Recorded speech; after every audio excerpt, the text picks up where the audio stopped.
the third important major perspective of with respect to sociology was the social exchange and rational choice.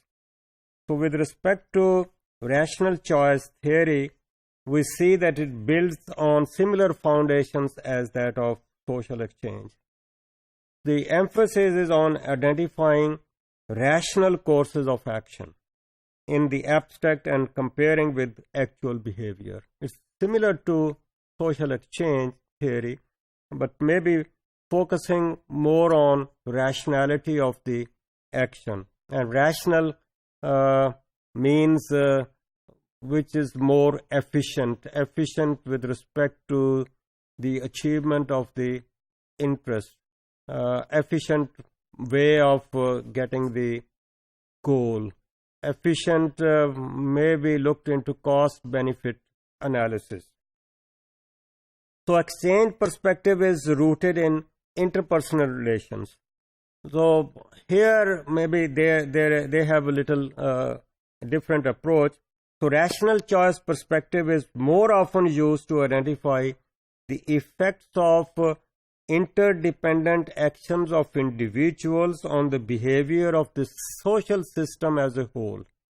So they look at the individual level. They also look at the individual level, but then they look at from the angle of the whole social system. So individualism is there, but maybe a different way. Here, focus is the social system.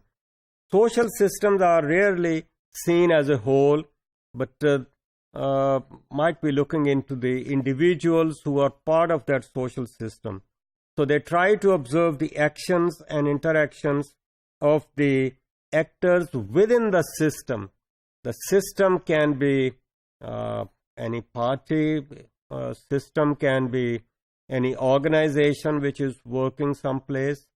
System could be it could be a family as a system as well. From such observations, we see that the theorists make inferences about the system as a whole. So they make observations from a micro level, and then they try to generalize it to the macro kind of position. So system could refer to, as I said earlier, to an entire national or global society, or to might be a smaller system, as I said about the organization, or it could be party, or it could be even a social movement, taking it as a social system. So within the system, how these individuals work for the smooth functioning of the whole system. So on the basis of the observations within the system, both exchange and rational choice theories seek to explain the operation of the system. So the interactions might be beneficial not only to the individuals, but to the smooth running of the whole system. So emphasis in the rational choice approach is not on particular individuals in terms of their personal obligations and their personal feelings and their personal motivations.